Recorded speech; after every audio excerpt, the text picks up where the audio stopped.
Sniff, if we can quieten down.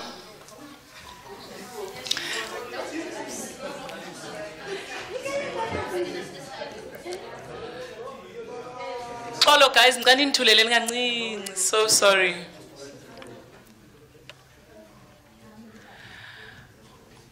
Okay.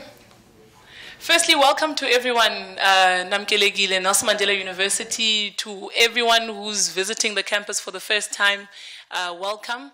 Today we've got the privilege of being addressed by one of the most provocative minds, I think, to ever be part of this generation. And I'm hoping that Sakwazo Khabula Namhlanje listen carefully to what he's prepared for us on our topic today, which is Black experiences, or the experiences of Black students in higher education, particularly looking at the misrecognition of that experience and how it becomes almost nullified by the space that we're in and how the space, how we experience the space.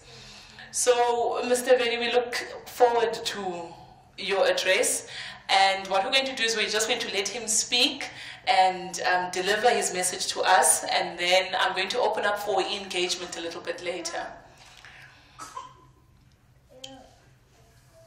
All right, thank you.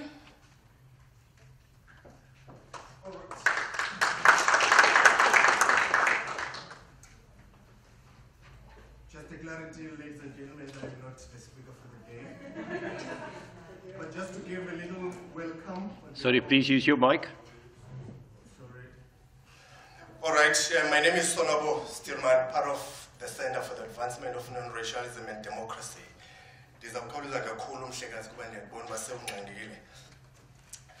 The Nelson Mandela University resumes its operations after a communique circulated that reads, academic and support services operation will continue on Monday as the university strives to normalize its day-to-day activities.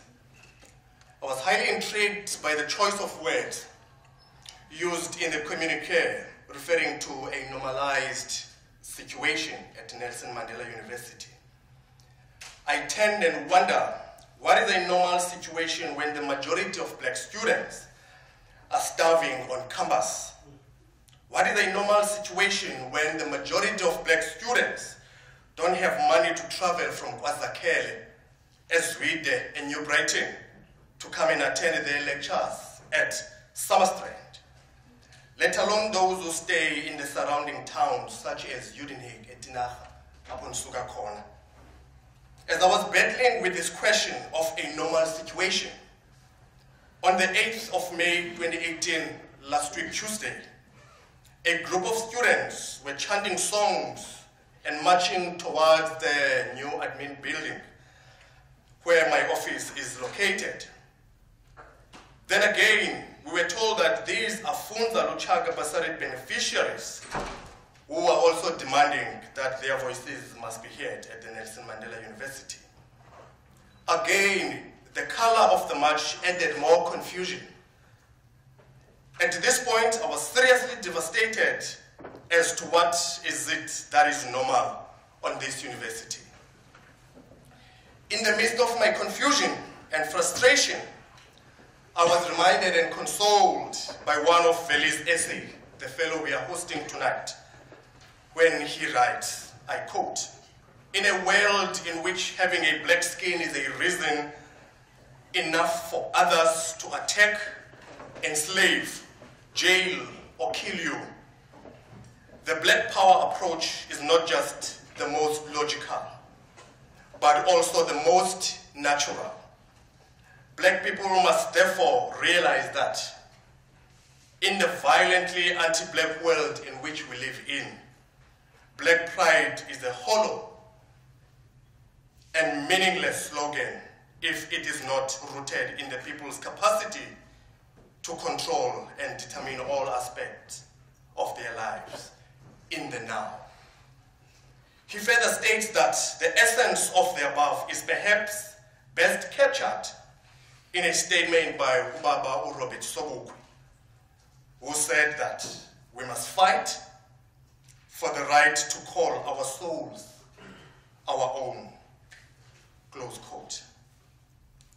Universities play a key role in a country's intellectual reproduction. They produce the next generation of scholars while providing spaces for free inquiry and exploration. Without the freedom to teach, write, publish, and think, they would find it impossible to play this role. Institutions would produce mindless automatons and become cheerleaders to powerful public and private interest. However, academic freedom should not just be about the freedom to teach and research.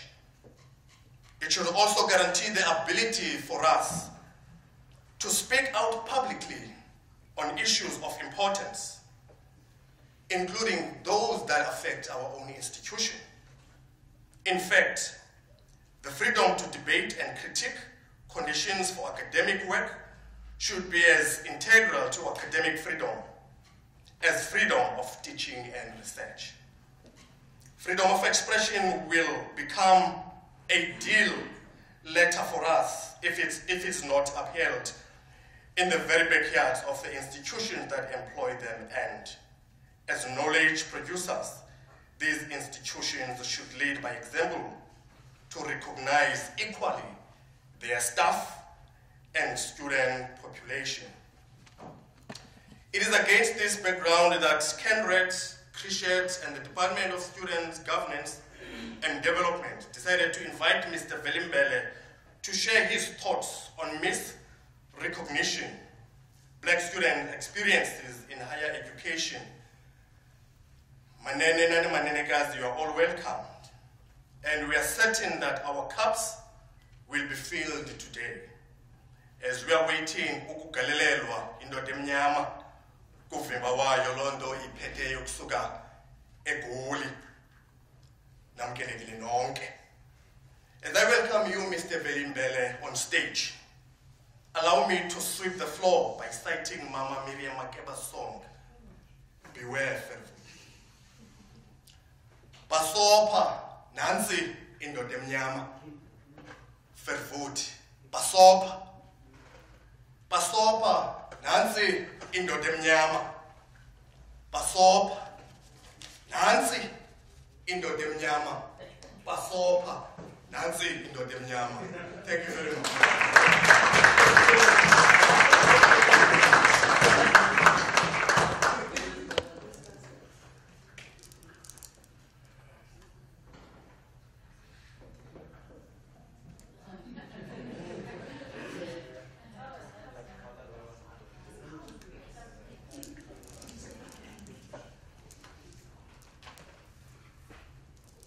Sorry, on behalf of Nobel, I would like to thank you, Putsonabo, for your opening address, the Manager of Engagement at CNRED. You may speak from where you are sitting. Alternatively, you can come to the podium. Okay. A round of applause, please.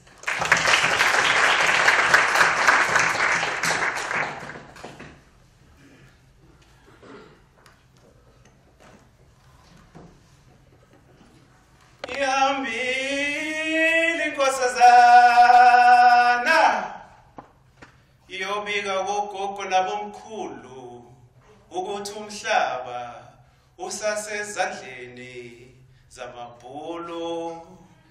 Ihambile inkosazana iyobika gogogo nabomkhulu ukuthi umhlaba usasezandleni zamabhulu. Ezebhamu zalabafazi zengebomboza Winnie Mandela. Ezebhamu zalabafazi zengeku yo Winnie bafazi bambe bafazi bambe.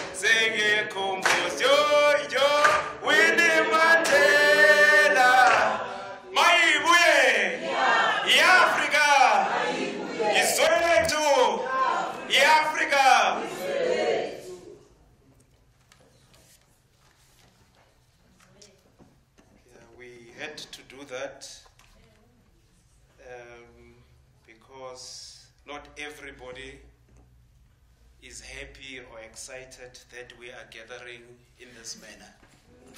So we should never assume that there is happiness or contentment with us gathering in this manner. Let me thank the departments that have been mentioned, CriSHET, and the Department of Student Affairs. It is on. It is on. You want me to check the red thing here? Yeah, it is on. You can see you have parliamentary experience. CANRAD, as I said, CriSHET, and the Department of Student Development for the kind invitation. And whoever else was involved, because people always work as a team. You know, there are a number of people who are involved in putting this event together and getting this native to come and appear in front of you. The topic has been explained, that I've been required to grapple with something very difficult, you know, but it's also very easy if we just understand it in the context of our experience. Because often when things are phrased in English, the impression is created that they are mysterious and they require some level of intellectual capacity. It's just a language, like any other language. It has nothing to do with the intellect of those it belongs to or who claim it. What I'm going to do, brothers and sisters, is that in trying to share my thoughts on the misrecognitions of black students in higher education and on this campus, I would request that you bear with me that I paint a historical narrative, so to speak, of where our people come from, so as for us to understand the problems and or challenges that black students are confronted with on university campuses, because it always helps to try and paint a more broader narrative as to why we find ourselves in this situation. And by way of introduction, egameni leqhawekazi nedela kufa inkosazana uya asanta wendi yacamagusha ma-Afrika. Egameni leqhawe nedela kufa inkosazana umpande nzinga ndiyacamagusha ma-Afrika. Egameni leqhawekazi nedela kufa inkosikazi umbuyane yahanda ndiyacamagusha ma-Afrika. Egameni leqhawekazi nedela kufa inkosazana uzanyiwe nomzamo madikizela ndiyacamagusha ma-Afrika. We invoke the names of these fearless black warrior queens for at least 4 reasons. 1, to remind us where we are. We are in Africa, not Europe. Africa is our base, Africa is our center.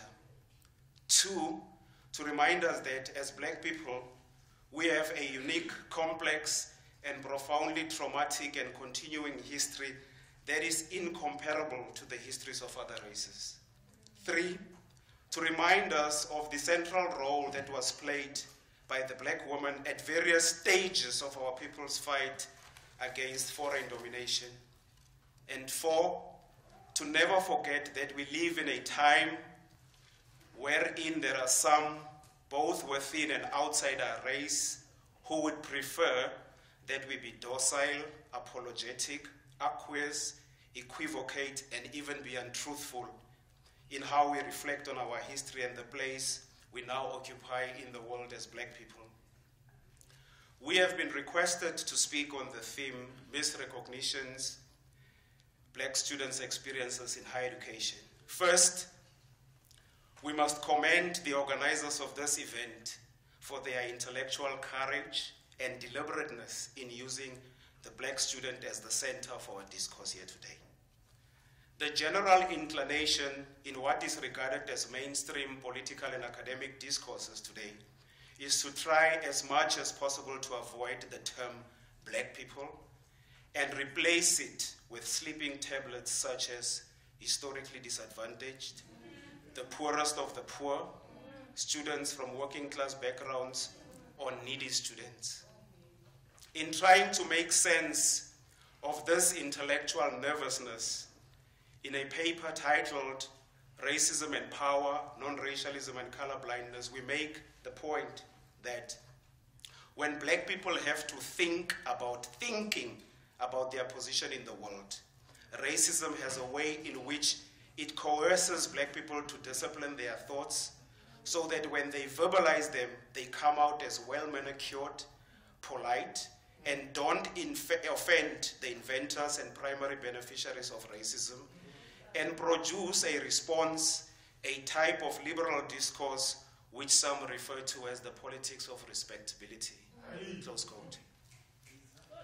As a consequence of this intellectual nervousness, in response to the legitimate demands of the invisible natives, those who are regarded as the leaders of the black world end up having a plethora of highly glorified but monumentally useless conferences, seminars, symposia, colloquia, round tables, and parliamentary roadshows, which purport to be about the interest of black people, but in truth are nothing else but the sophisticated tools with which the black academic and political aristocracy manage the righteous rage of the black majority. In attempting to understand the place of black students today and the legitimacy of the South African university, we propose to examine the following questions. 1, the important moments in the month of May in the history of black radical resistance. 2, who exactly are black students? 3, what are their experiences in today's universities? And 4, as part of the black revolutionary intelligentsia, what role should the black student activists today play in universities? On the question of the black radical resistance and the importance of the month of May, the conclusions we come to about who we are as black people, where we are, where we ought to be, depend largely on what we know about our past. The critical study of our past is therefore not only a matter of remembering, but it's also a matter of our continued survival as a species, both in memory and outside it. It is therefore worth remembering that in the month of May, the black world marks the 60th anniversary of what is now known as Africa Day. This day is often used to mark the founding of the African Union, I beg your pardon, the Organization of African Unity in 1963 in Ethiopia. Actually, this day is properly referred to as African Liberation Day. It was conceived by, amongst others, Kwame Nkrumah and Patrice Lumumba. It has its genesis in a historic meeting of independent states and activists held in Accra, Ghana, on the 15th of April, 1958. At this meeting, it was agreed that a day needs to be designated to annually reflect on the progress that Africa has made insofar as extricating itself is concerned from foreign domination. The Ghana meeting then agreed to call the day African Freedom Day. Following this meeting, another important decision was taken. 1960 was declared the Year of Africa. Then in May 1963, these efforts culminated in another historic meeting in Addis Ababa, Ethiopia. At a summit of mainly independent African states, a decision was taken to found a continental body that would pursue the meeting of the Ghana meeting, which is African Liberation. This was the birth of the Organization of African Unity, a precursor to the African Union. It was at this summit that the decision was taken to change the date of African Freedom Day from the 15th of April to the 25th of May and renamed it African Liberation Day. Therefore, placed in its proper historical context, African Liberation Day is not really about once-off displays of our beautiful African attire, cuisine, or suddenly remembering we have clan names. African Liberation Day is actually a sacred moment when we, the natives, must pause to reflect on our centuries-old resistance against all manner of foreign invaders. In May, the black world marks the 100th anniversary of the brutal murder of a woman by the name of Mary Turner, In May 1918, 19-year-old Mary Turner of Brooks County, Georgia, was captured by a white mob, tied and hung upside down by her ankles. Her clothes were soaked in gasoline and her body was set alight. Her stomach was slit open with a knife, and when her unborn baby fell, the baby's head was crushed by a member of the mob, and the crowd shot hundreds of bullets into a mutilated body. Mary was 8 months pregnant. She was lynched for simply defending her husband's innocence, who was falsely accused of killing his white slave master. In May, the Black world marked the 235th anniversary of the birth of arguably one of the most important figures in the history of Black radical resistance, Francois Dominique Toussaint Louverture. He was one of the cardinal leaders of that great historic movement, the Haitian Revolution, born on the 20th of May, 1783. In May, the Black world marks the 93rd anniversary of the birth of one of the most fearless Black figures of the 20th century, El Hajj Malik El Shabazz, also known as Malcolm X, who was born on the 19th May, 1925.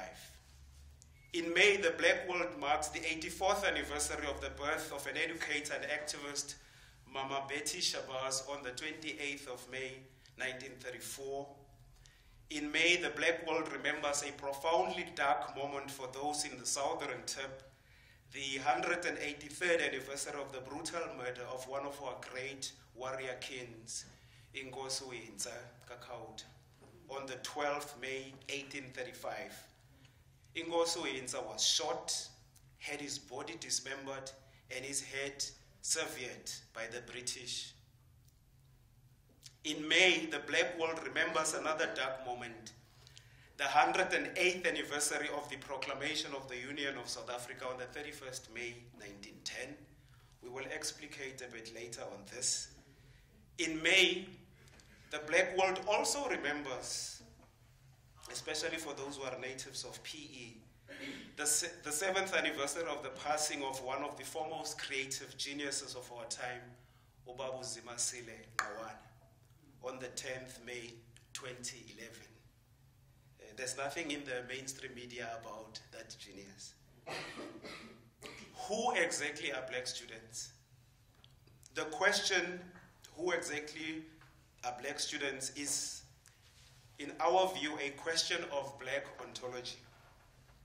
And since ontology concerns itself with questions such as what can be said to exist, into what categories can we classify things that exist, and what are the meanings of beings or different types of beings, it is our view that if we are to answer the question honestly, it may be useful to situate it within the history of Black people in this part of the world, particularly as it relates to the invasion of this part of the world by the Dutch and the British, how our ancestors responded, and how the polity, today known as South Africa, came into being.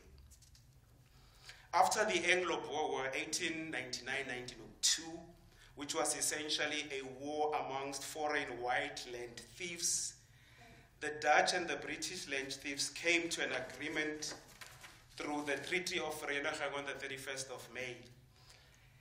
And then later, the 1908 convention. This convention agreed on the terms and the constitution of a governmental legislation and economic union.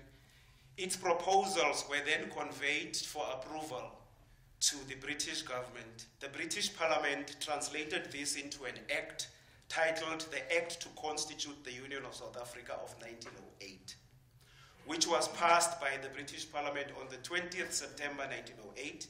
Then on the same day, the white supremacist King Edward of the United Kingdom proclaimed that the Union of South Africa would be established on the 31st of May 1910, which, as you know, happened exactly as he declared. The cardinal importance of the formation of the Union of South Africa is in fact that it essentially meant that the Dutch and the British land thieves had now agreed to coordinate their oppression, exploitation, and robbery of the indigenous people, us. This is the deeper meaning of the name South Africa. South Africa is therefore a white criminal settler colony that was created by murderers, rapists, land robbers from Europe, and the name Union Buildings carries the same anti-black connotation. As a physical monument, the Union Building symbolically celebrates the humiliation of black people by European land thieves. By maintaining and legally endorsing the name South Africa, we blacks have essentially legitimized our own humiliation. So when we talk of black students today, we refer to the grandchildren of warriors such as Inkosi Uyintsaka Kauta, Igoha Unxele Makhanda, Igoha Umavumengwane kaNdlela Ntuli, Inkosi uSikhukhune, Ikumkanikazi uManthatisi, Inkosi uMakhado, Inkosi uGudulo, David Stearman, and many others who engaged in over 300 years of bloody resistance against the Dutch and the British invaders. They are some of the pioneers of decolonization in this part of the world. They fought against the first recorded formal acts of dispossession that occurred from as early as 1658, when John van Riebeeck informed the people who are referred to as the Khoi that they could no longer live west of the Salt and Lisbech rivers. They fought against the 1848 Native Location Act in the Cape Colony and the 1887 squatter laws in the Transvaal. These laws were primarily designed to serve the economic needs of the invaders, and more specifically the supply of cheap labor. They fought against the Grand Lay Act of 1894, the Glen Grey Act, which was authored by Cecil John Rhodes and his secretary, William Milton, was inspired by two commissions previously set up by the white supremacist government, the Cape Commission on Native Laws of 1888 and the Glen Grey Commission of 1893. This law primarily sought to address three things: land, labor, and the franchise. Rhodes referred to the Glen Grey Act as the Bill of Africa because he envisaged it would extend to cover not just the Transkeian territories and any district in the Cape Colony occupied by what he called the Aboriginal native, but he ambitiously saw the act as being extended to the British colonies outside Africa, which explains why Zimbabwe and Zambia were known formally as North and Southern Rhodesia. It started as early as 1894. Rhodes had that. Side note, I suggest you read the speech that Rhodes used to introduce the Glen Grey Bill in Parliament in what the invaders call Cape Town on the 30th of July, 1894. You would be disgusted by the man's utter contempt for black people. I can send you a copy of that speech if you so wish. It's one of the least publicized documents. The ancestors of today's black students fought against the 1904 Masters and Service Ordinances that deprived black tenants of legal protection by defining them as servants instead of wage laborers. The ordinances established the legal basis for the processes of forced removal, eviction of labor tenants, farm workers, and this continued for almost a century later. They fought against the Native Land Act of 1913, which was passed by the white supremacist Union government of 1910. This act effectively dispossessed millions of blacks and immediately reduced their access to land.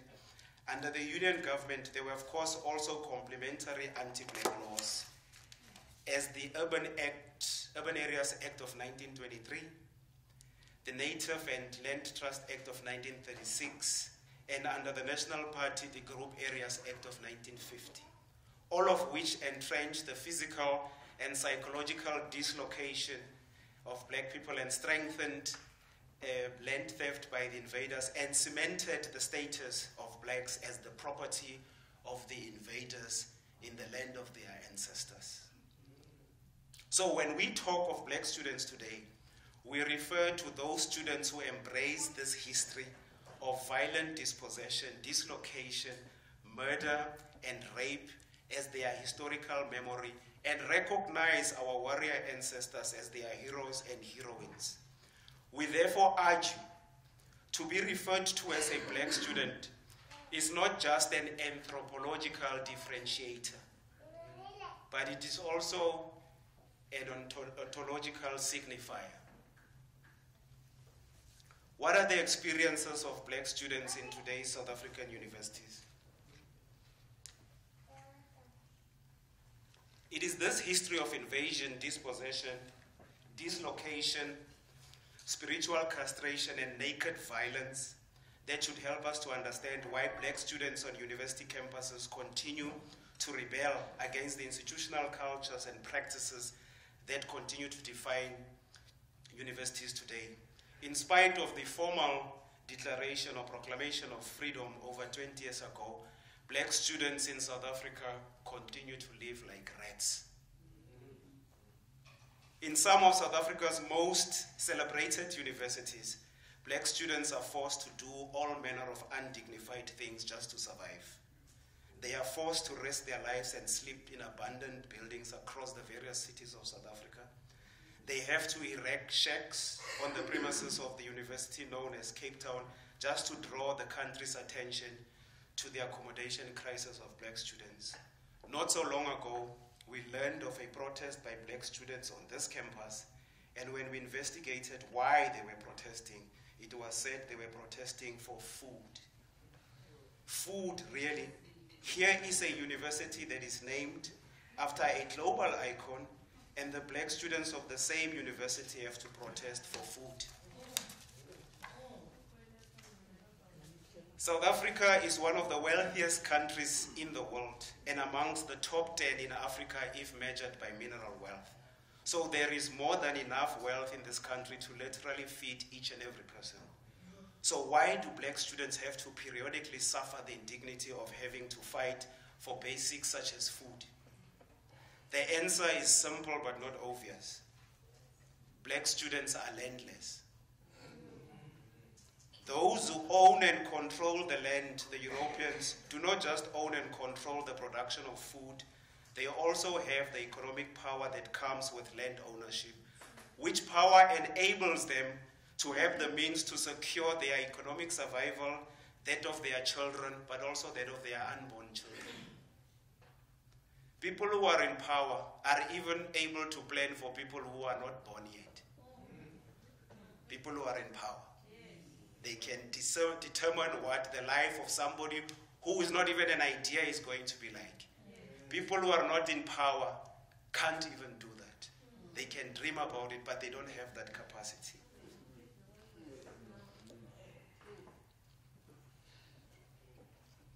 Whites in South Africa have consciously used the proceeds of the crime of invasion and rent robbery to build a number of institutions which will ensure that regardless of how untalented a white young person may be, she or he should still be able to make it in life.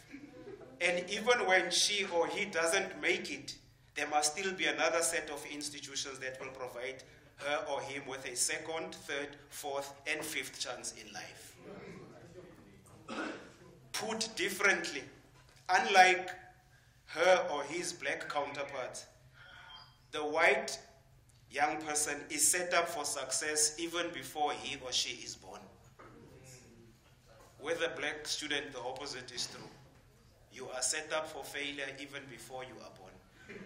And many of you, unfortunately, because of how you understand our history, go around blaming yourself and your intellect and thinking that the fact that you don't do well at school, or the fact that you are not able to enter university, or the fact that you are classified as inarticulate if you can't speak foreign languages, you think it's your problem.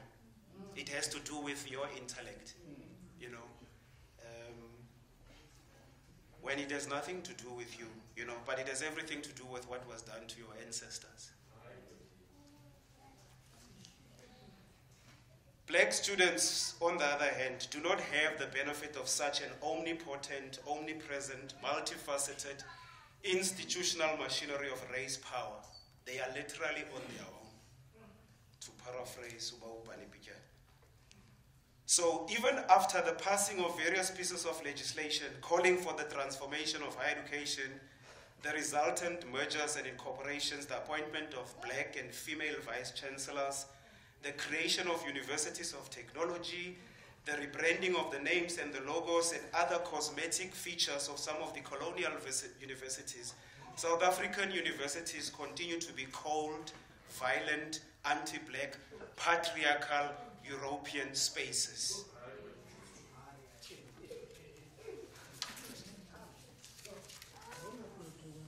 The totality of the misrecognition, invisibility, and absence of black students in South African universities can also be understood through the lens of a concept called the coloniality of power. A situation where, even though freedom has been formally proclaimed, the systems of hierarchies, systems of knowledge, and cultural systems of the invaders of Africa continue to define and dominate the social character of South African society. As part of the black revolutionary intelligentsia, what is the role that black student activists of today should play in universities? Over the past 500 years or more, the colonial violence that white people exported to Africa deliberately focused on pulverizing the souls of black people and violently contaminated them with the white man's concept of the self and of the world. In this connection, the mind of the black person has been the primary target of the white man's violence.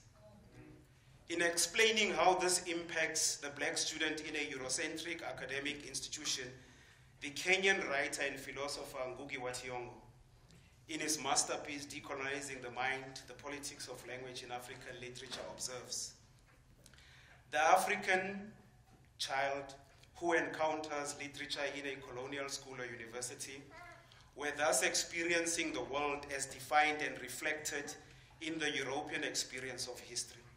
Their entire way of looking at the world, even the world of their immediate environment, was Eurocentric. Europe was the center of the universe. The earth moved around the European scholarly axis. The images children encountered in literature were reinforced by their study of geography and history, and science and technology, where Europe was once again the center, close quote. The European scholarly axis, what Thiong'o refers to, continues to be palpable in the character of both basic and higher education in South Africa. This gives both urgency and validity to the decolonial project. As black people, we must take a moment and commend the black student activists of today for reviving the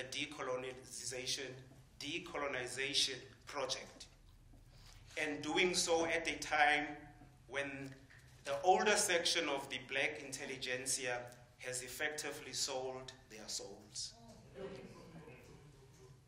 The black student activists of today have rightfully revived the call for the dismantling of the Eurocentric approaches to learning, teaching, and research in South African universities, and in particular, the continued reliance on the literature of mainly male European scholars and historians.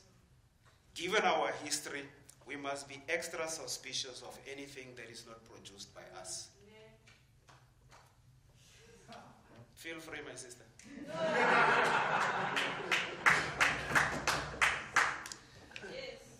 The black students of today must regard it as problematic when the people who teach them philosophy and history don't tell them that actually the revered Greek philosophers like Thales, Aristotle, Plato, Socrates, Pythagoras, Zeno, etc.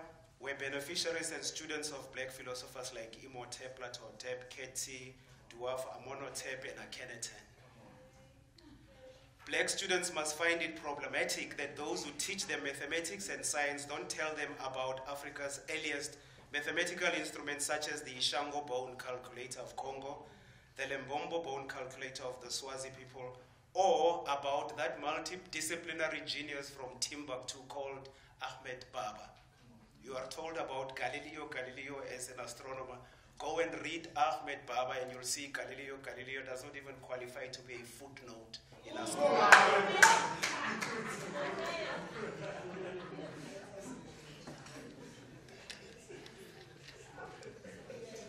Black students must expose the anti-blackness of celebrated philosophers of the white world such as George Hegel and Karl Marx.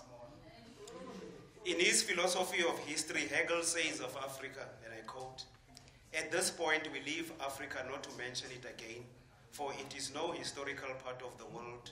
It has no movement or development to exhibit. What we probably understand by Africa is that it is unhistorical, undevelopment spirit, still developed in the conditions of mere nature, and which have to be presented here only on the threshold of world history," close quote. In a letter to his lifelong companion, Friedrich Engels, written in 1862, Karl Marx complains about someone called l'essayist. Of him, Karl Marx says, "It is now quite clear to me that as his cranial structure and head type prod, l'essayist is a descendant from the Negroes who joined Moses' flight from Egypt. That is assuming his mother or his paternal grandmother did not cross with a nigger. Now this union of Jewry and Germanism with the Negro-like basic substance must necessarily result in a remarkable product. The officiousness of this fellow is also nigger-like," close quote. Essentially, they must continue the fight for Afrocentric approaches of understanding the self and the world. Afrocentric in this sense is defined by one of its foremost theoreticians, Mulefikete Asante, as follows: "A frame of reference wherein phenomena are viewed from the perspective of the African person. The African approach seeks in every situation to appropriate centrality of the African person," close quote. But most importantly, the epistemic and political obligation of today's black students is to kill and bury the lie that white people are the discoverers and the inventors of almost every place and thing we know today. Side note,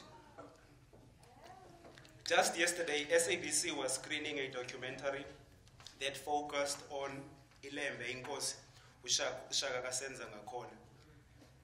Some of the people who were telling the story of Ushaka were white people. And they spoke confidently. Now, it is very clear because SABC is a public broadcaster that is funded through our taxes, and we have an interest in what SABC projects to us and our children. There are many black scholars, and not in the academic sense, in terms of Urugu institutions. I also include our grandmothers and grandfathers who can tell the story of our kings and queens in much more detail and clarity, but most importantly, with truth. Why should the black students of today challenge all this intellectual violence? There are a number of reasons, but one of the most important is that no individual or group can do anything meaningful for themselves or continue to contribute meaningfully to the advancement of human civilization if they are afflicted by an inferiority complex. Any person or group who are inflicted or are engulfed by an inferiority complex can never make or create anything meaningful for themselves or for human civilization. It's something like Umkov. By way of conclusion, the misrecognition of black students in higher education is not a mistake or even a matter of discrimination against black students. Neither is it something that is exclusively directed at black students. As we said earlier, it is a question of black ontology. The misrecognition of the black body is an experience that is common to any black person regardless of their social status, gender, sexual orientation, or geographic location. Oprah went shopping in Switzerland or somewhere, but it's a white country, that's what I know of. And the person who was supposed to serve her, the white person, asked Oprah whether Oprah is in a position to afford those objects and items she was looking at. You know. So there's nothing wrong in the white psyche. You know. There's nothing wrong with what she did in the white psyche. You know. But all that it shows you, in a lecture that Ngugi wa Thiong'o delivered at the Free State University, he talks about the certainty with which white supremacy operates. That if a white person thinks you are the cleaning lady, they don't have to ask you. They are convinced you are the cleaning lady. So when they get into the shop, they'll ask you, where is the soap? Because white supremacy gives them that certainty. You know, that you are what they think you are. Not that they are thinking when they do that. Because there's no thinking that goes, it's mechanical really.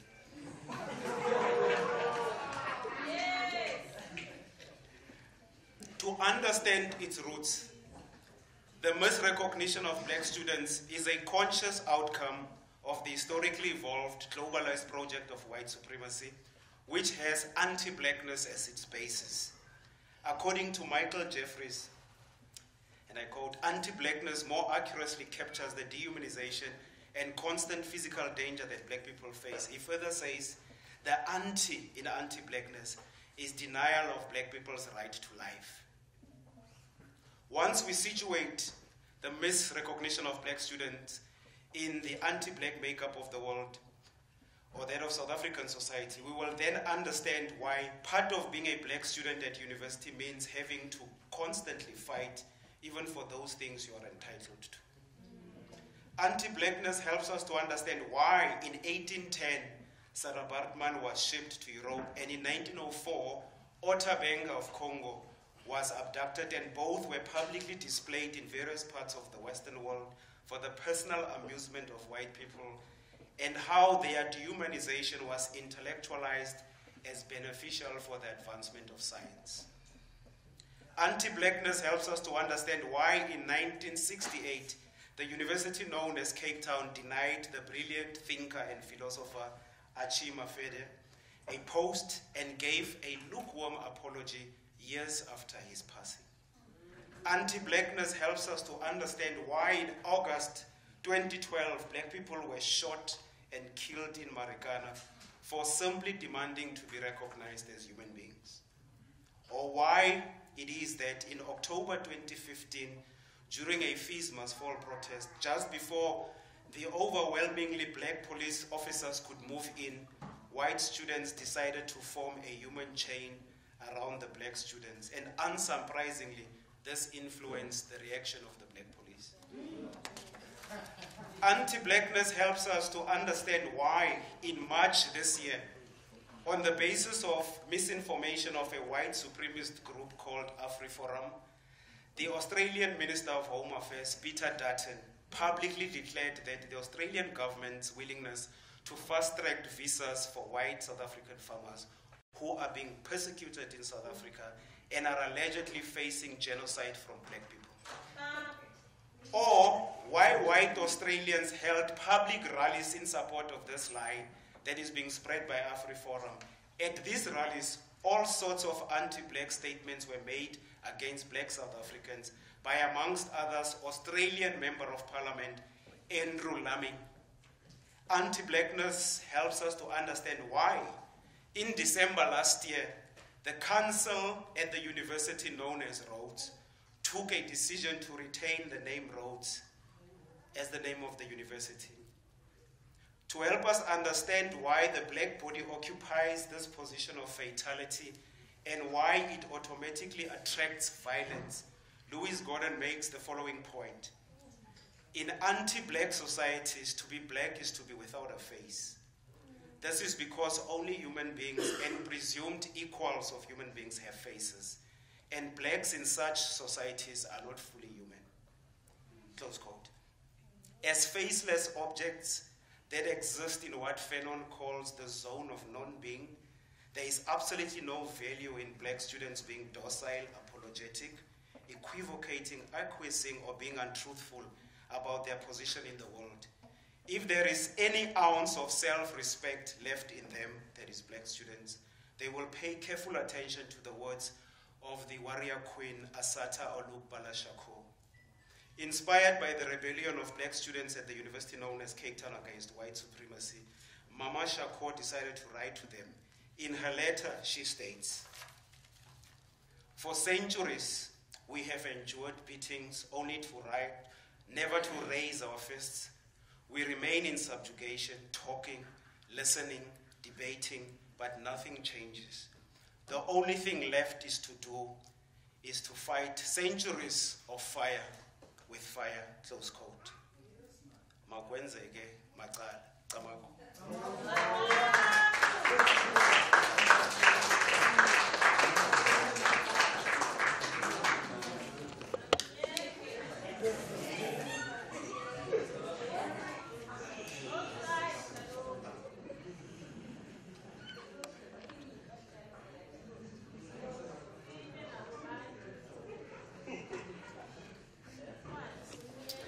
Sibonge.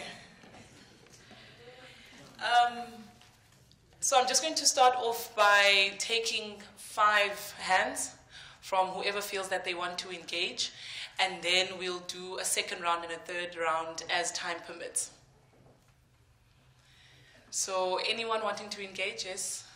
Noting. All right, we'll take Daniso first. Second.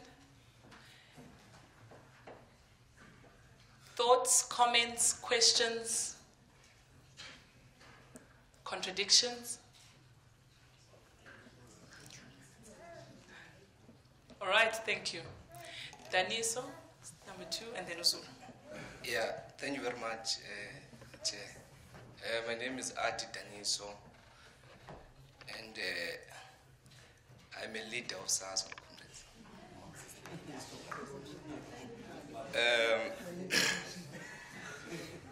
From an organization that subscribes in Marxism and Leninism.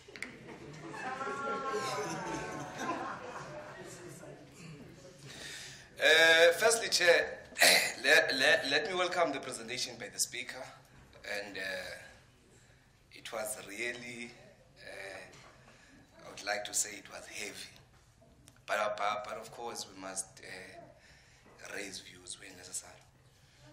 Firstly, I think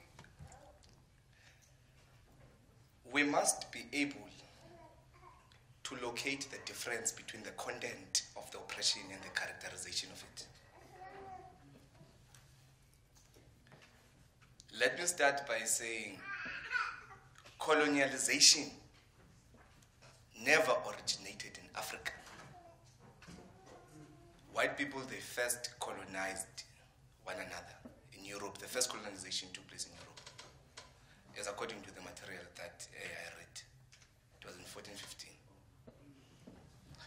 Now, my understanding from this was that when it came to Africa, it was a continuation of what had already happened.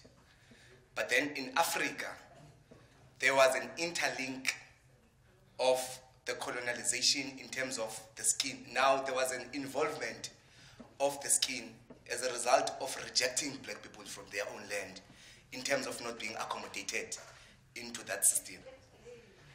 That is why in the history of Africa, based on the material I read, I will keep on referring to that because there are so many publishers, comrades. That is why you will never hear of a black master and a white slave in the context of Africa. Now, post-colonialization, Professor Sasandi likes to say, post-colonialization, there was what we call colonialism, which is the rejection or the decathexis of certain values of Africa from African people to install now European cultures into Africans. Now their own thinking will lead them into a situation of even their reasoning can make them to look at their own values as Africans, not to be superior enough. So I think that's where I will agree with the speaker. But now from colonialization, there was a manifestation. So certain systems took place. And one of those systems was capitalism. That's where I want to go, leadership. And capitalism, it has reached its highest point, which is imperialism. Now, imperialism, comrades, it's what basically both Leninism and Marxism touched on. Yes, Chair, I'm going to, but we must first give, because we need to be careful, because if I can just raise, I'm going to be moved here, so I need to, please. No, and can I perhaps invite comrades that this, it's not every day that we get these discussions. Can we be allowed? If, yes, please. Now, there was that manifestation. So now, the content of the struggle remained the same, but then now the form was different. So I want to come here, Chair. When we speak of the change, there are two types of changes that we can speak on when we are speaking either transformation or decolonization. It's a fundamental change and it's a phenomenal change. Now, the phenomenal change is just the change of the face of the person who's driving the vehicle. That does not necessarily speak unto the fundamental change. Now, the fundamental change is the change of the system and how it's being operated. And now, there is a restructure in terms of the system. Now, where I want to disagree with you, leadership, is that first, Karl Marx wrote so much about the system, not the manifestations that exist as a result of the system. Now, I like to say we have a tree, and then now the tree got the fruit. Now, in my own understanding, is that the core content of the struggle, for me, it remained to be a class struggle, because the colonialization was about occupying the land for resources. Now, the question is, who gets now to be decathed from having a hegemony over those resources? Now, in Africa, in the context of Africa, it's going to remain to be the working class. And the working class in Africa is being dominated by black people. Now, when you go to Europe, there are people who are being decathed from being the elites in terms of occupying resources. And those people, they remain to be the working class. Now, where now are the similarities? When we speak about capitalism, comrades, we need to be able to locate what is it that exactly that we're talking about. Now, here the argument is around black students in higher institutions. Now, a black person not to be able to find expression in the system, in my own understanding, that is a result of the manifestation of the problem, not the problem itself.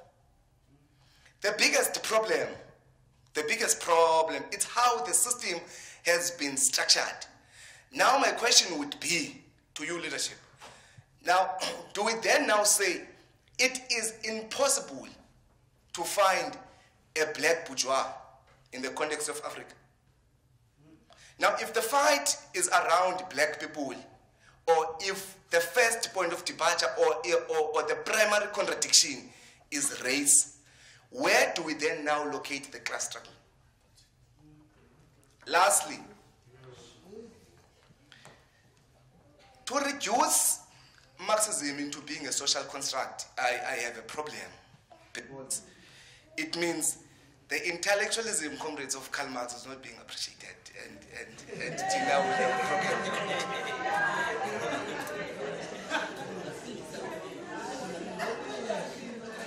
No, comrades. No, comrades. We must raise our views, comrades. And I'm going to be prepared to take the blows from anyone, because Chair, can I please be protected? Thanks, Danny. So, the questions are those two, no? I'm not done. Did you have another question? Done. My question, sorry. My question, Taniso, was that, were the two questions that you were proposing, we've heard both? No, Chair. Was there a third question? But I said last. Remember you said questions or contradictions or Okay. comments. May I ask, are you elaborating on the questions that you've already asked? No, I'm bringing something new. No, Taniso, I ask that you don't abuse us. No, but it won't even give me a time frame. Is it another question, Taniso?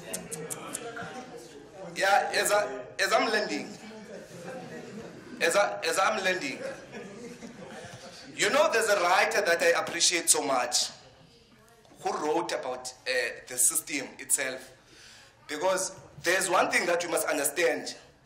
We have the superstructure as around to this problem that we are facing, and then we have the economic base. Now, the discussions about racism, the discussions about women oppression, the discussions about black students not having to find expression, as according to Antonio Gramsci, those issues are existing on a superstructural level. Now, these are the two pillars of capitalism, the problem which you are facing across, which is now has reached its highest point of being imperialism. That is why Thanks, Taniso. Sorry for good crowd. Unfortunately, I don't want to set a precedence that I can allow people to speak for 10 minutes. I'm going to cap it here. It's now 7 minutes that you've been speaking for. Unfortunately, I do understand that that does set a precedence for everyone in the House, but if I could ask everyone to limit themselves to 5 minutes. I do understand that they are roping 2 minutes, according to the President, but they are 5 minutes each. Mantabatel thuba ndibulise kuTata uMbele. Igama lami ngingathi ngoSikilane. NdinguSikhali. Now, please excuse me for being here and there, because we all think of things at once, and I might also experience intellectual nervousness, as we have mentioned. But basically, I would like to touch upon my own experiences in line with the theme itself in the university space.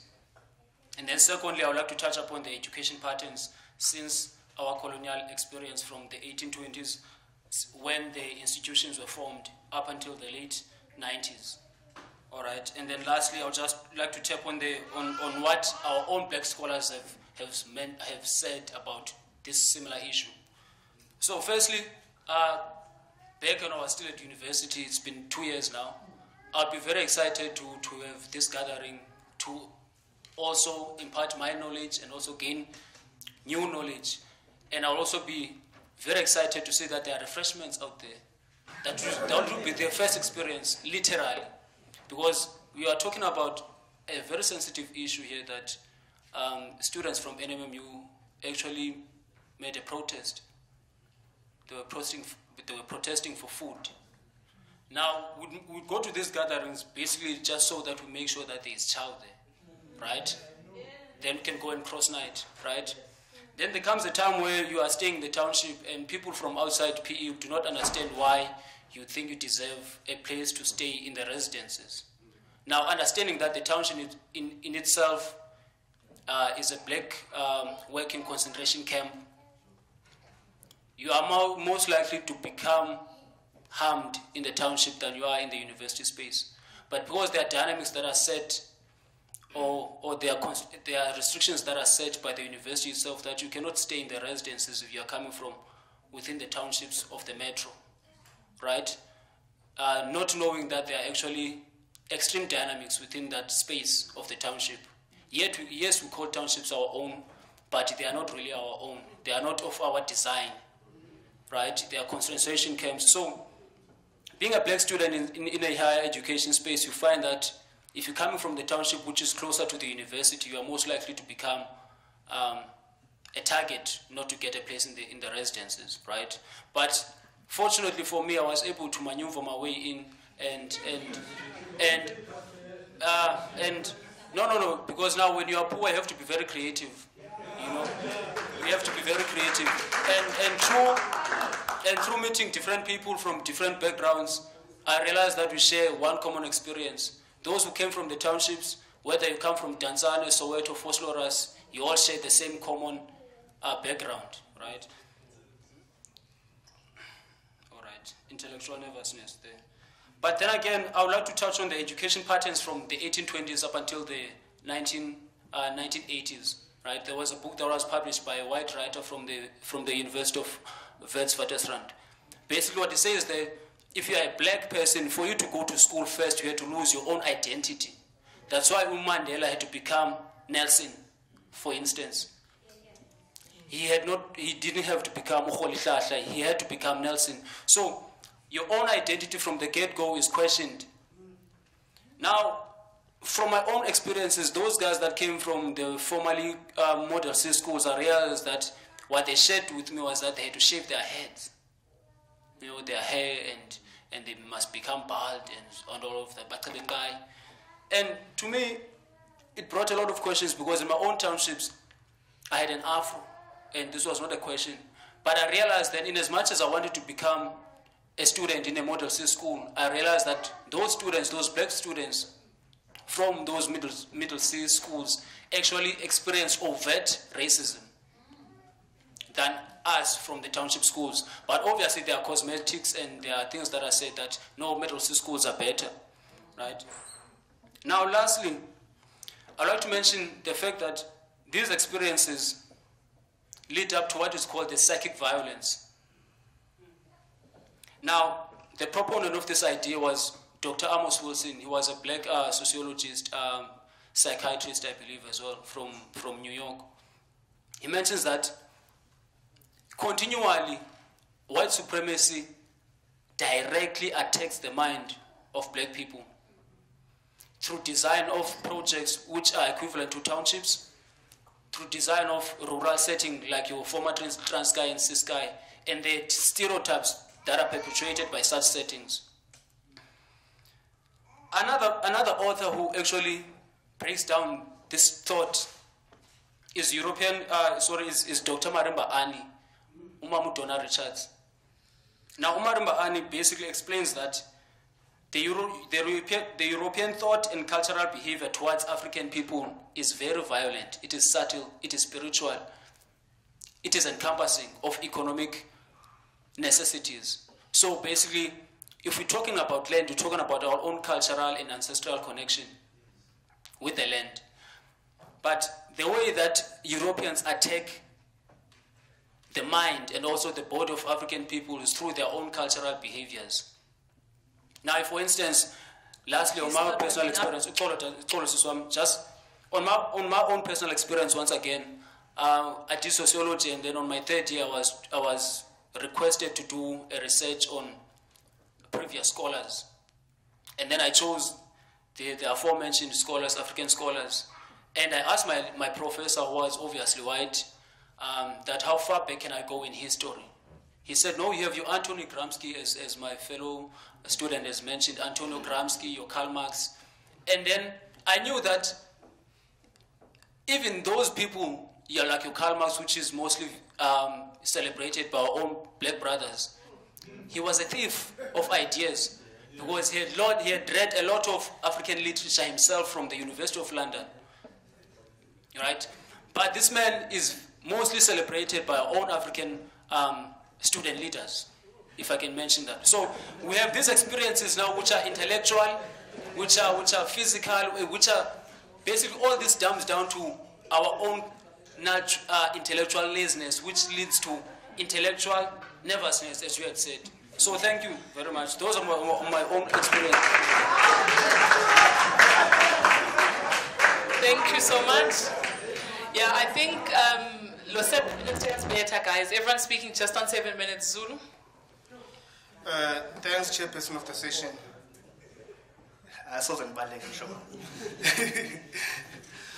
Thanks, Chair. I think I will make an attempt at being short, unlike the previous speakers. My name is Avumile Zulu, and I would like to believe that I'm still a student leader. in this university. I think, Chair, the first thing that I really wanted to speak about, and being an engineering student, I don't think I want to put myself in the trap of arguing sociology and all of these things with these comrades that have spoken before me. But the main point that I think I want to depart on is that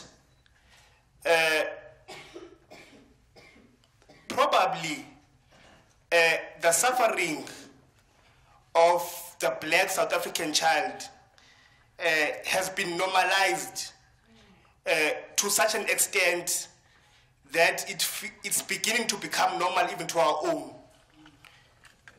I say this because if you trace how we came about getting to this venue and that discussion, and that it is coming from a position that happened in the institution a week or two ago, you will realize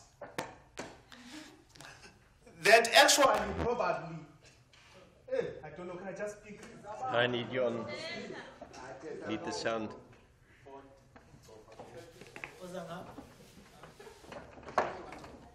I hope this one works. And I was saying that probably our suffering is so normal,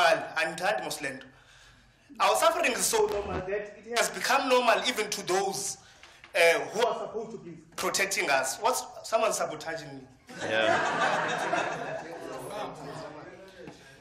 I say this because if you look at the genetic setup of the university, even though it was named after Mandela, but you will find that the reality is that even though it is named after him, it was not created for him. And we sense this genetically in what happens in the institution and how it operates. Hey, this thing is color sensitive more, so when I press it, it goes off.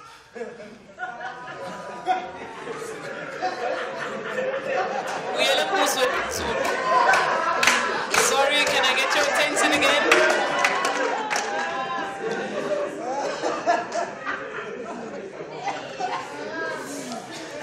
Can I get your attention again? So, what I'm saying is that you find that the university itself and how it was created, I'm trying to speak now. The university itself and how it was created, you'll find that within the structures of the university, it is largely still dominated by a large number of white people, right? Within the structures of the university in its management. Black people are outnumbered in the structures of the university. But you would then find what I like to term the smiling black facade that is taken and put at the helm of the university so that it is seen that the university management is black. Yeah. And at the center, or as the student movement, at the center of our transformation agenda was that probably the plan, or the better plan, was that we should begin to swell the ranks of the university management and begin to pump in black intelligentsia and black academics who are then going to be able to challenge the system from the inside. But as I had said from the beginning, that our suffering has become so normal that even those that we are taking and we are pumping into the system, it has become so normal that even they enjoy the comfort of watching us struggle.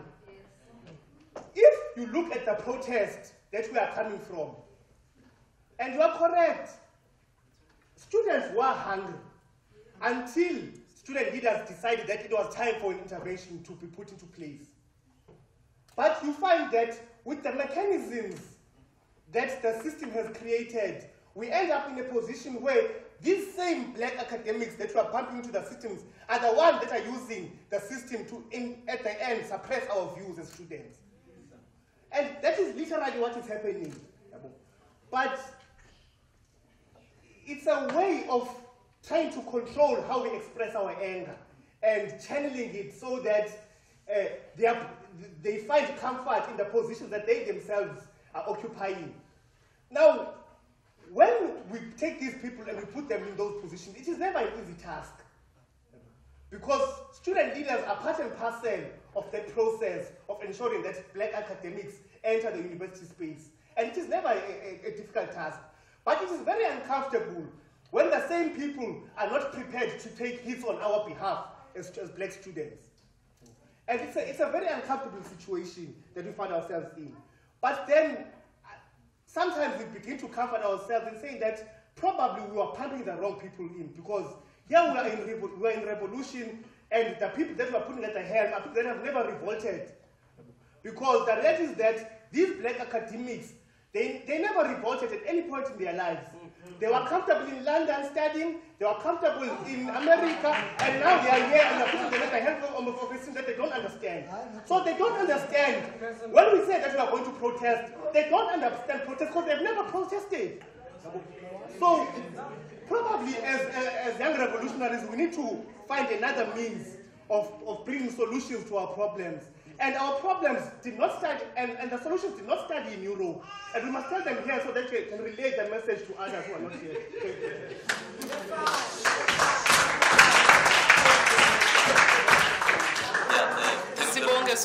I did note only 3. Thank you very much. Sorry, I didn't know choose feet. I did note only 3. There is someone often present. Are you willing, or can you just answer on these? I think they've given you quite a lot to discuss. Yeah, we can always take another round. Thanks.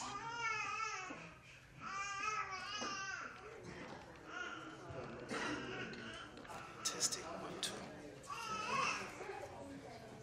Well, one of the things I was hoping and praying for was that we should have a robust exchange of ideas, you know, and as I said in the interview on the campus radio, that we have a discussion where we call a spade, and we don't call it anything else. Because part of the problem that we have as black people, you know, as my brother just said, is that because we have been so co-opted and massaged into the system and it's so comfortable, we have also now developed and adopted the language of anger management, you know, because we are on the side of the system and we criminalize the anger, the legitimate anger of black people and black students. It's criminalized. The same way that the system reacts to people who, as part of protest, burn, let's say, clinics or schools. The focus is going to be on the property, you know, and not in trying to understand the root causes of why people would burn their own clinic. And so the focus of the mass media would be on criminalizing, and so as to justify also the police and the shooting and the killing of people, because the police by law are entitled to protect property more than black life, you know. And so students find themselves in the same conundrum, you know, that your lives are nothing. What is more important is you'll be told about university property, you know. The only and the most precious property of any university are its students.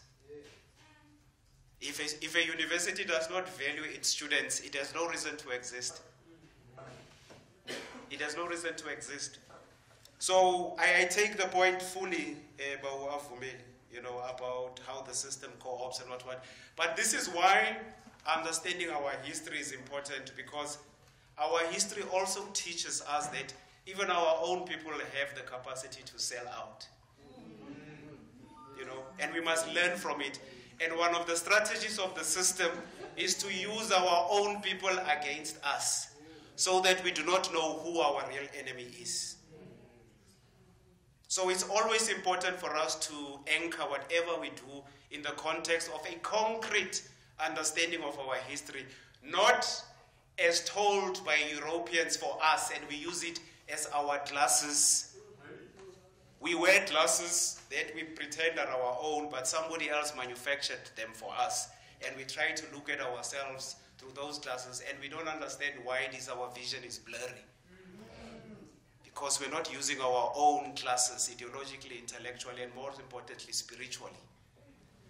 So the minute the platform from which you move ideologically, spiritually, intellectually, is foreign in terms of your own cultural experience, whatever solutions you are going to come up with are going to be artificial.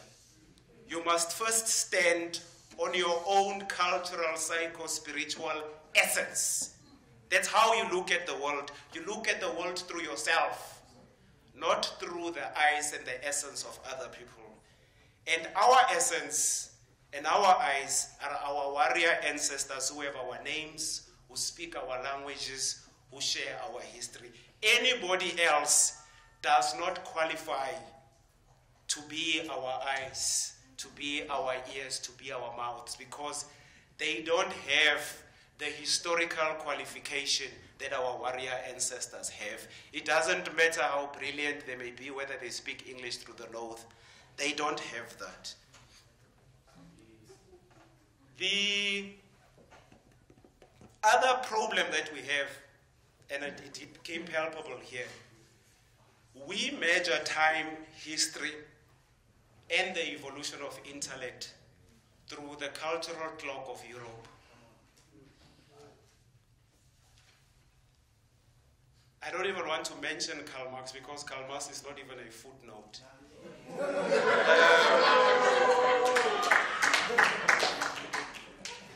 2,000 years before Plato, Thales, Democritus, Socrates, and all of those people, we had kingdoms in Sudan and what is now called Egypt, which is not its original name, more than 2,000 years before those people existed. Before they existed. But there is this strange thing where we come into existence, or history comes into existence, with the formation of Europe, which is not even 500 years old, by the way. Europe. It's not even 500 years old. But we have this thing to think when we stand on the shoulders, the very wobbly shoulders of European scholars, we are standing on the world and human civilization. And that is a problem of something that is called lack of knowledge of self. Lack of knowledge of self. You can never pride yourself in the experiences of other people, and you don't base it on your own experiences first. You don't adopt the tools of other people and use them as your navigation tools, and you undermine or neglect your own. There is a problem with you. I'm not sure where in the body it is.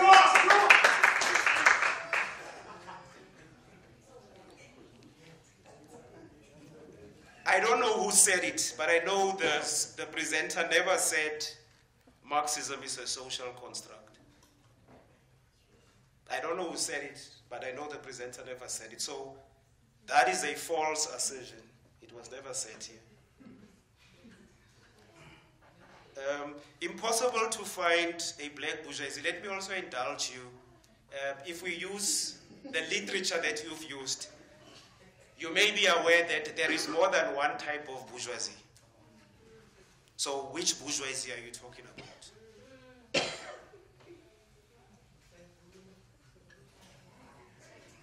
You talk about class struggle.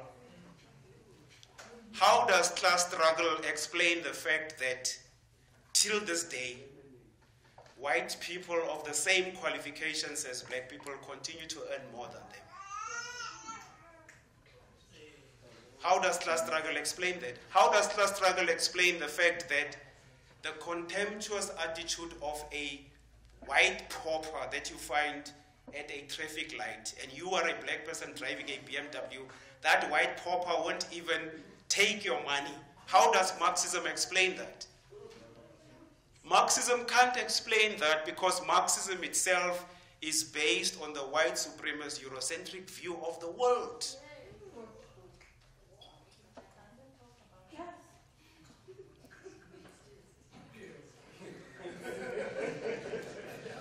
Post-colonialism. What is post-colonialism? If you were fighting here correctly for food, What is post-colonialism? What is post about your experience? What is post about your experience? You were fighting for food in a university that is named after a global icon. Is that post-colonial? What is post?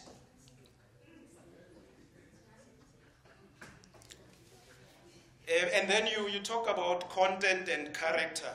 You know, I have that background as well as a former student leader. I also know something called fallacies, and something that is called verbosity, where you use words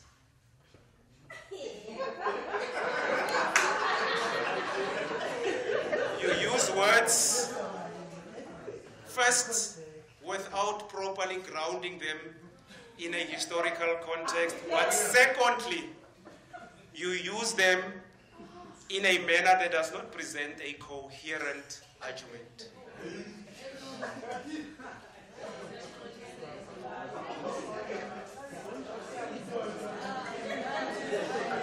So I tried my best to try and understand, you know, the points you were making, you know, because you even went as far as to suggest you are disagreeing with the presenter. But as I listened to you, there was no point at which, on the basis of what was said here, not what was happening elsewhere else, where you demonstrated the disagreement. I'm still waiting for the disagreement. So I appreciate the effort you made, but I think it is fallacious to say you have disagreed, because I invite you to present a cogent counter-argument, and then we can see whether it qualifies to be a disagreement.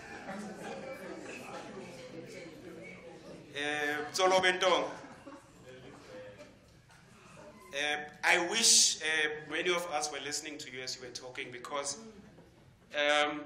the people you've mentioned, the black warrior scholars as I refer to them, Mama Marimba Ani and Dr. Amos Wilson, Dr. Francis Cress Wilson, Ivan van Settima. You know, I was just talking about Ivan van Settima.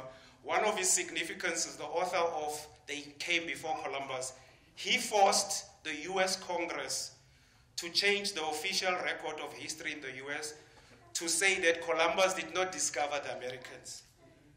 He forced them to do that, and he suffered severely. So all I'm saying is that I wish we could have, because like you were talking, this literature becoming compulsory literature. Not at higher education level, you know. I don't know what's higher about it, you know.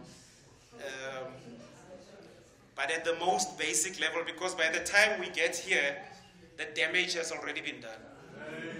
You know, there's very little you can do to rehabilitate us here intellectually. The damage has already been done.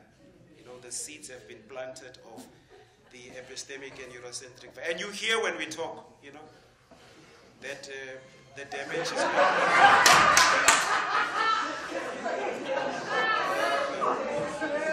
the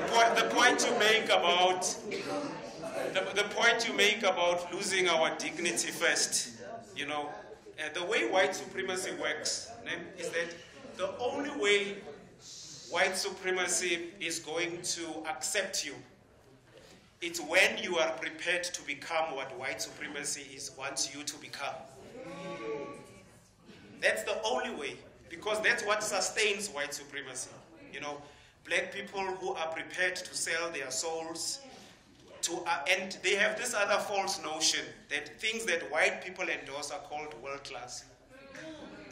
You know, and then black people find themselves, I had this discussion where the students get massaged and enticed into wanting to go and study in European universities, you know, because it would make them look, I don't know, you know, because that's how the narrative is portrayed.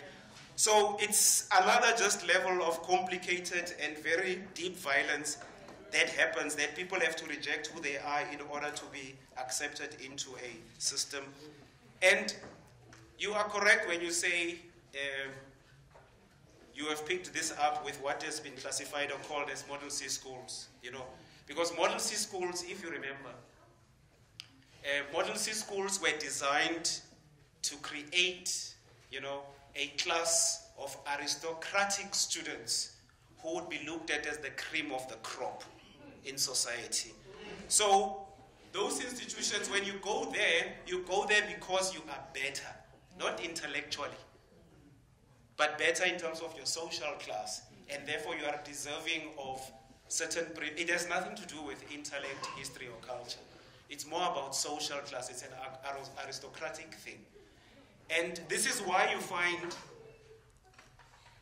there is this thing amongst us where if a black person is not able to pronounce words in accordance to the European idiom of pronunciation, such a black person is regarded as mentally retarded or intellectually challenged, you know. But if a white person who's French speaking and pronounces English in accordance to the French idiom, they are called sexy. You know. So there are those levels of mental violence that we ourselves even endorse. And you must see how we strain ourselves in trying to accommodate white people. You know, we strain ourselves and try to pronounce things like them. We apologize. We get translators in meetings when there's one white person and we are all the majority. We get a translator for that one white person. You know, the slave psychosis. You know, because in our socialization, we can't do anything without making sure that it does not offend white people. That's how we are socialized, you know, and it happens mechanically. Okay, okay, I'll take the other points further, and then we come to Ubabu Avume. I agree with the thrust of what you have said, my brother, and I also admire the forthrightness and the honesty with which you speak. We need a lot of that. You see, not this ice cream coating, nyaupish type things. We need a lot of that. Part of the problem of where we are today, it's because of black people who want to sound learned, erudite, and want to sound scientific, you know, when they speak, and do not really want to say what they really feel because they are afraid of offending certain people, or they want to be accommodated, or they speak because they want people to give them a round of applause. You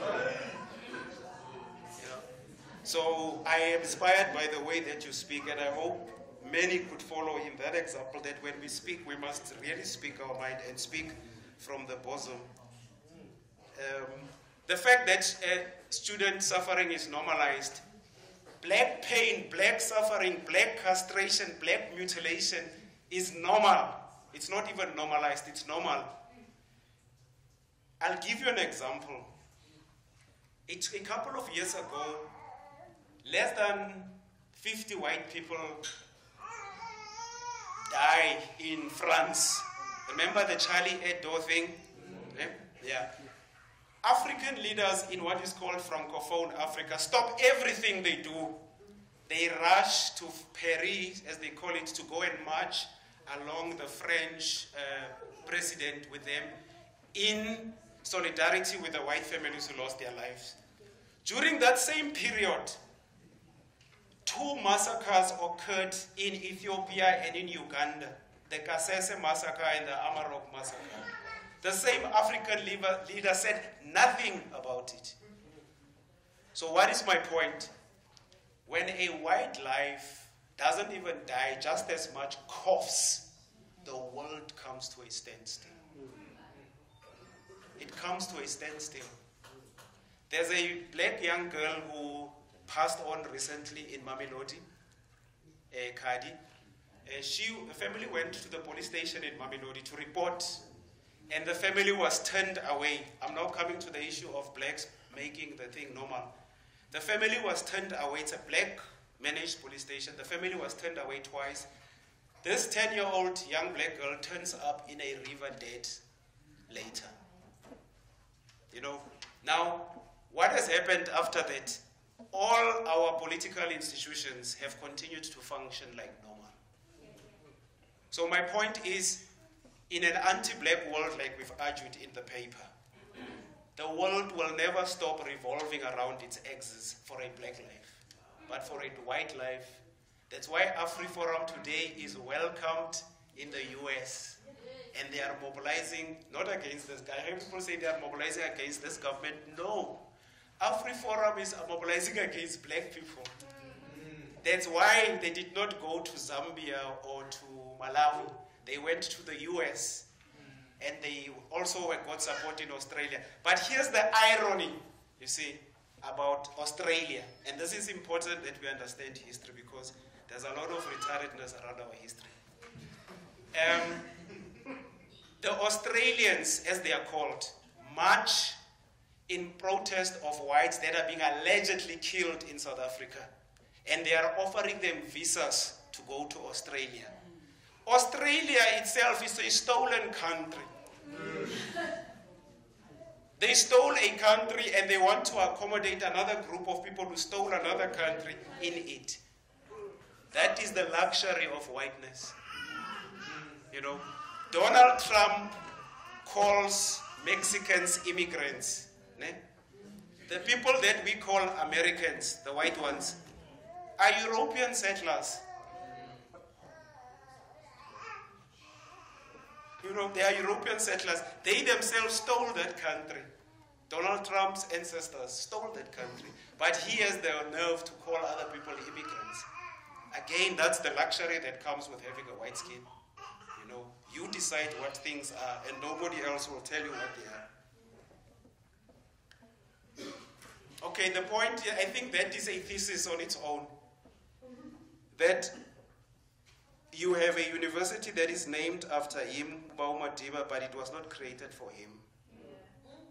That is a thesis on its own. Because it makes, in one line, it puts the contradiction out there.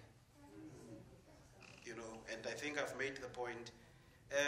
The other point, my brother, about this thing of transformation, because transformation is another slippery concept, you know, because I also want to know who came with it. You know, I was involved with another former student leader I see here, Ukutshintshwa. We were involved in the initial discussions in the early 90s that gave birth to the Higher Education Act and the white papers 1, 2, and 3, the university councils, the restructuring of university councils to have representation of students in it. You know, we were involved in those discussions. And when we sat in those meetings, one of the things we discovered, I don't know if you are kumbula about this, the officials of the education department were telling us about the Californian model. When there was no act and it was still the green paper discussion, they were telling us about the Californian model. And we asked and we fought tooth and nail and say, of what relevance is a Californian model to our context? But because, as much as they were professors, they were paid to make sure that that model goes through, they were not prepared to engage us intellectually. Because they were already been paid to make sure that the problems you are experiencing today are embedded into the system. So this is why you have this strange thing that universities are ordinarily run by professors and doctors. But they rarely engage students intellectually when there's a protest. They don't say, let's go to the, what's your biggest hall here?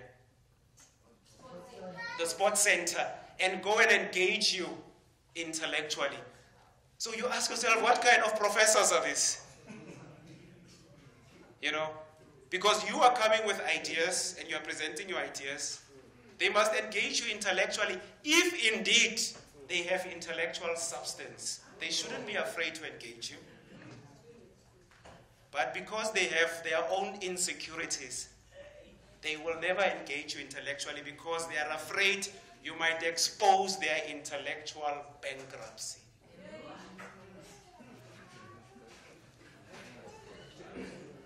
I've made the point about anger management. Some of the concepts like transformation, social cohesion, diversity management, social cohesion, yes, non-racialism, my apologies, comrade, are all designed as tools of black anger management. Thank you.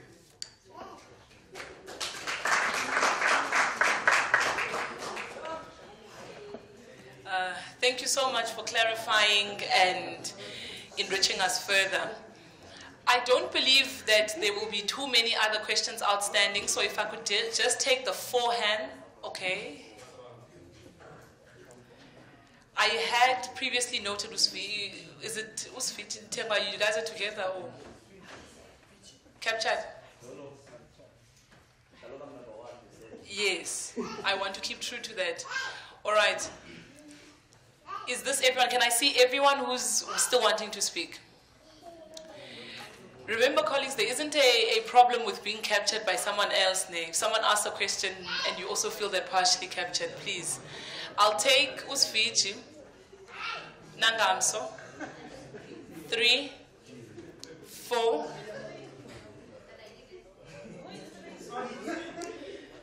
The first one was Vij. The second one, Nangamso. The third one, my beautiful lady in the black cardigan. The fourth one, Udada Apa is Pagati. All right? I'll take those 4 first and then I'll come back.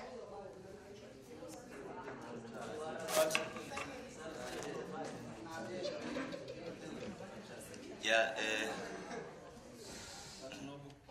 you must balance the views. Just apologies, Siviwe. Can we just ask that the register circulates for database purposes? Thank you so much. Sorry, Siviwe. Yeah, thank you very much, Chair. My name is Siviwe Ngaba. I'm a former student leader at the university, and currently I'm a regional executive committee member of the AIDS Youth League here in the Nelson Mandela Metro. I want to agree with you on 2 things and then pose a question. The first thing that we must agree on is that our problems in their entirety came at the arrival of white people into our country. I say this because they came with no other agenda but the agenda to proletarialize and dehumanize all Africans in an attempt to make sure that we become the machinery, everyday machinery, for their own capitalist agenda. 2 is that the experience of the black student in university must not only be determined by the material conditions in which we operate, but also the lived experience, day-to-day basis. Now, I touch on the issue of material conditions because the material conditions from which we emanate dictate our lived experience on campus. I mean, it's general rhetoric, I don't want to get into it. That which of going to bed without food, having to study for tests and exams without having support material such as your laptops, your books, and all of those things, because of the system and how it is structured. So in essence, there is a failure in the implementation of the pronouncement that was made by former President Gedle Hlekisa on free quality education. So, in fact, the failure comes from the inability or, in fact, the deliberate attempt by universities to derail that pronouncement from being implemented. And this is done because of the consistent autonomy that we allow these university structures, particularly that of council. But it becomes a problem when you say you want to challenge the issue of the autonomy, when in actual fact the ministry itself is not coming to play, because you're going to fight the autonomy of the institution, you're going to say government must take over, but the government itself has not shown full willingness for the implementation of this thing. So the lived experience of the black child has, since the arrival of white people in Africa, been a dehumanized, distraught experience. And I want to believe that this is because of the white people's agenda to further perpetuate capitalism. Howley speech. The question, please. Their question of capitalism. Now, when you perpetuate capitalism, it must have its own proletariat, and it's the black person in the context of South Africa. I'm getting to this because in the Karl Marx. Now, Karl Marx, the basis of Marxist-Leninism is the, what do you call this thing? The dismantling of a capitalist system in an attempt or an attempt to create a socialist or communist society. Now, this obviously, as you put it, does not capture the racial differences or the racial inequalities between blacks and whites within the country. Sorry, are speech. you then saying I'm Mara as well, honestly. So the question is, do we then ignore the Marxist-Leninist theory in trying to dismantle the capitalist system as an existing system that is oppressing the masses of our people and focus mainly on the racial question, or can we then simultaneously fight for the humanizing of pedagogies and also dismantle the capitalist system? Because there's a very big problem in society of assuming that those who want to dismantle capitalism are an antithesis of the racial contradictions that are there in society. And I don't think that it would be intellectually and theoretically correct to assume that a black person can be a capitalist to the oppression of their own black people. I just think that if you can dismantle capitalism and how it shapes our thinking, that you would be able to trace and find ourselves as black people in the fight for our own emancipation racially. Nagams. Good evening, my name is Nelson Mandela. I just want, in an attempt not to wallow and not to be repetitive or to regurgitate what's been said, I just want to piggyback off something Siviwe mentioned, and it's about the bureaucratic nonsense that we're faced with in terms of, as black students and as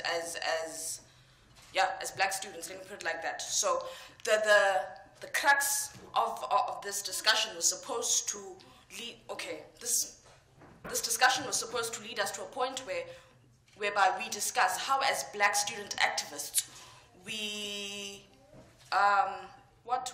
play a role in universities to fight against the invisibilizations that exist within this context. And we never particularly got there because we wallowing over theoretical nonsense that we already know about and not necessarily dealing with what the present issue currently is. I think my question is, we've particularly identified the fact that for us, in the university context, because that's the context in which we exist and we live, how then do we as black student activists, how do we counter the bureaucratic nonsense, which is the invisibilization we have currently? How do we counter the bureaucratic nonsense in ensuring that we do not necessarily, we aren't faced with the same consistent issues that we've been facing the last 22 years? Thank you.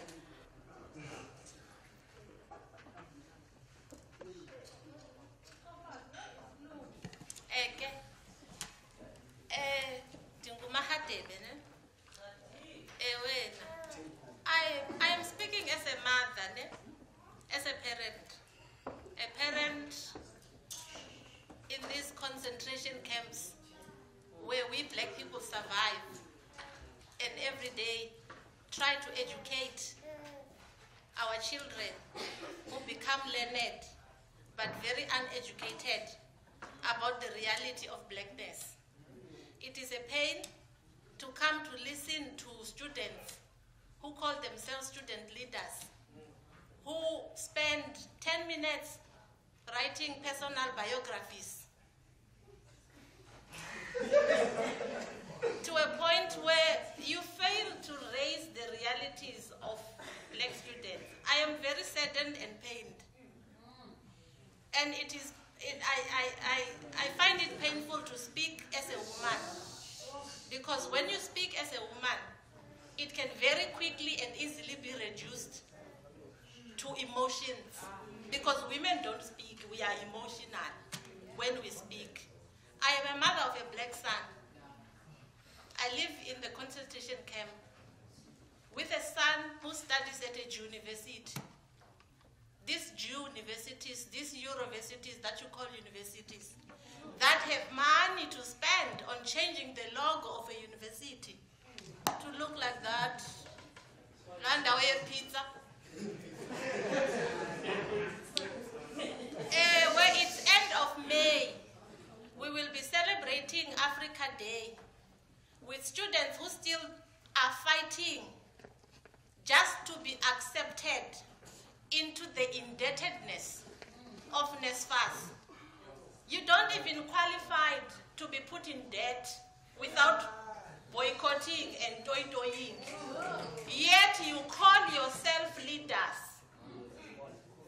You don't even qualify to be protected in a university where girls can be raped in girls' toilets inside this university that has money to put Mandela's name and that thing there in the beginning of the year, and we still not have had. I wake my son up at 3 o'clock every morning just so that he can walk from Zwide to catch a shuttle and deal with shuttle drivers who themselves are angry, frustrated black men who do not know how to handle the stresses of university students who have to wake up in the morning and walk from these concentration camps so that we can come here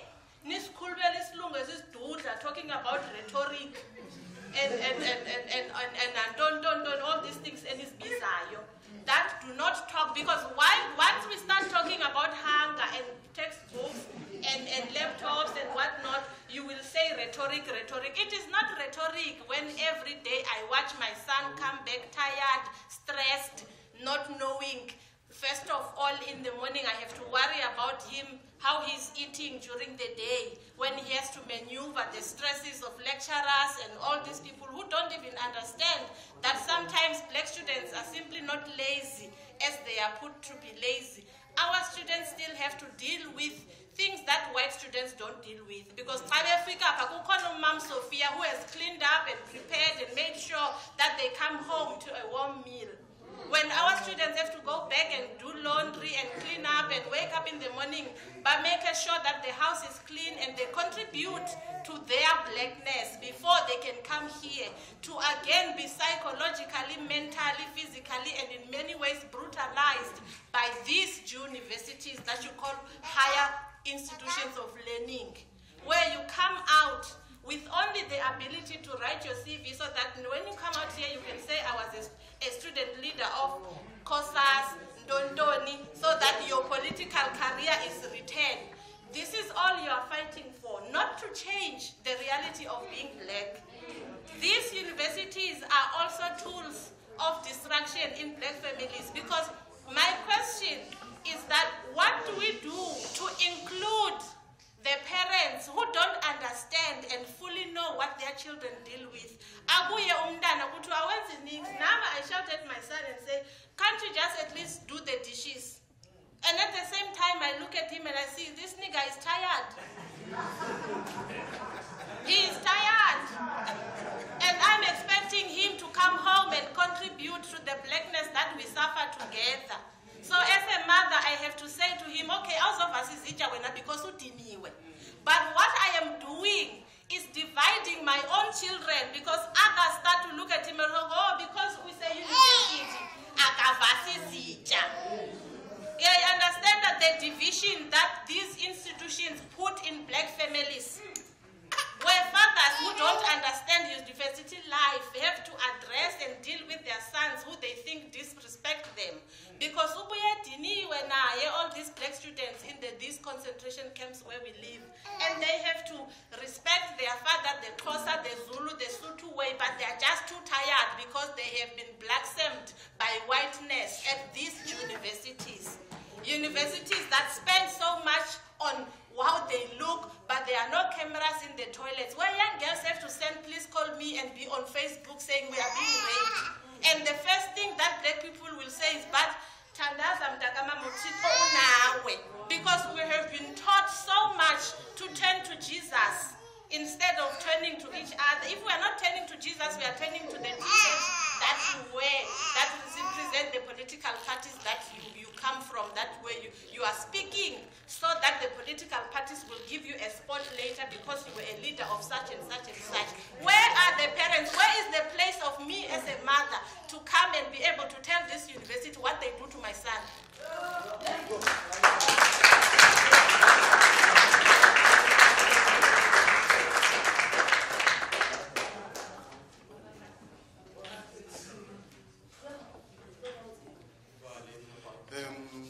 Thanks a lot, Chair, for inviting the speaker in the person of Veli Mbele, Sombisi, Godide Mpemba, Okanda, Opemba